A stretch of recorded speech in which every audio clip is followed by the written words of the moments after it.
Olá! Hoje a gente vai conversar sobre um sentimento que, olha, acho que todo mundo já sentiu em algum momento, né? A ansiedade. É uma experiência super-humana, universal mesmo, mas às vezes parece que ela toma conta de tudo. Então, nesta análise, vamos mergulhar fundo para entender o que ela é de verdade e, o mais importante, descobrir algumas ferramentas bem práticas para acalmar a mente. Explorar temas como este é o nosso foco, então fica o convite para acompanhar mais das nossas análises sobre bem-estar. Bom, antes de mais nada, é super importante entender que sentir ansiedade é normal. É uma reação, sabe? Uma emoção básica do nosso corpo e não tem absolutamente nada de errado em senti-la. É como se fosse um sistema interno nosso dizendo pra gente prestar atenção em alguma coisa. Então, se é uma emoção tão básica, para que ela serve? Por que será que nosso corpo desenvolveu essa resposta que, convenhamos, às vezes parece tão avassaladora? A resposta para isso é bem interessante. Na sua essência, a ansiedade funciona como uma ferramenta de motivação. Pensa só, aquele friozinho na barriga antes de uma entrevista de emprego? É a ansiedade que impulsiona a gente a pesquisar sobre a empresa, a preparar o que vai falar. Ela é tipo um alarme, avisando, opa, tem algo importante vindo aí, é bom se preparar. E aqui está o ponto-chave da questão. A ansiedade vira um problema quando esse alarme começa a disparar sem parar, mas a gente não faz nada a respeito. É quando ficamos presos naquele ciclo de pensar, de se preocupar com os problemas, mas sem de fato agir para resolver. É nesse momento que ela deixa de ser um alerta útil e se torna um sintoma. E essa desconexão toda entre o alerta e a ação acaba nos levando para um padrão bem comum. Vamos dar uma olhada agora em como esse ciclo funciona e como, muitas vezes sem nem perceber, a gente acaba fortalecendo ele. Imagina a seguinte cena. É preciso fazer uma apresentação super importante. Esse é o passo 1, a situação que gera ansiedade. Aí vem o passo 2. A gente evita, talvez pedindo para adiar. Isso leva direto para o passo 3, um alívio. Ufa! Mas é só momentário. O grande perigo é que isso ensina para o nosso cérebro que fugir funciona. Só que quando a nova data chega, a ansiedade volta. E volta ainda mais forte. E aí, o ciclo se repete, cada vez com mais intensidade. Vira uma bola de neve. Certo. Mas e quando a ansiedade já está lá no pico? O que fazer naquele exato momento de crise?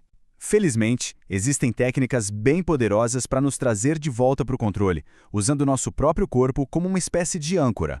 Durante uma crise de ansiedade, é muito comum a mente ficar pulando de um pensamento catastrófico para o outro numa espiral. A estratégia aqui é justamente quebrar esse ciclo. O objetivo é tirar o foco daquele gatilho da ansiedade e se reconectar com o ambiente físico, com o aqui e o agora. Uma das ferramentas mais eficazes para isso se chama Técnica 5-4-3-2-1. Ela é incrivelmente simples e funciona porque nos força a prestar atenção no que está acontecendo ao nosso redor, usando os nossos 5 sentidos. O processo é bem direto. Primeiro, nomear 5 coisas que se pode ver no ambiente. Depois, 4 coisas que se pode sentir, tipo os pés no chão, a textura da roupa.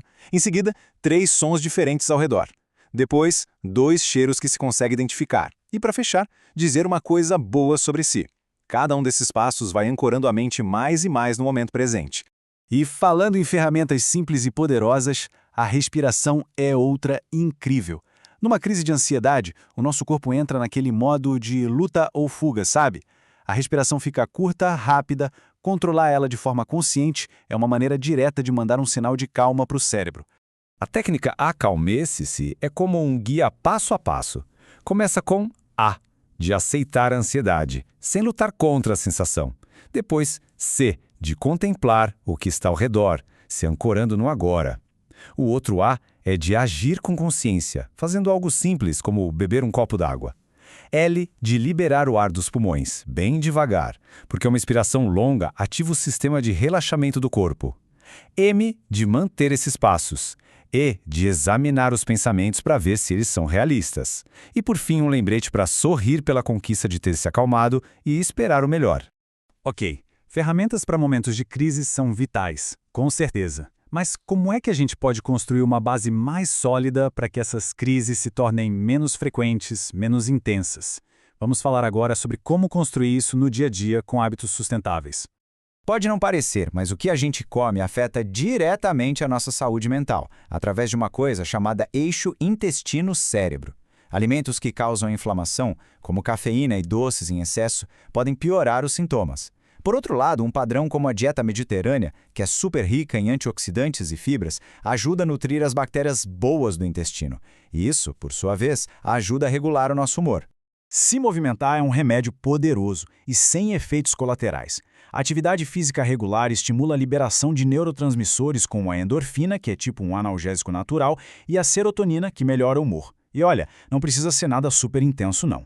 Atividades prazerosas como uma caminhada, dançar ou fazer yoga já trazem benefícios enormes.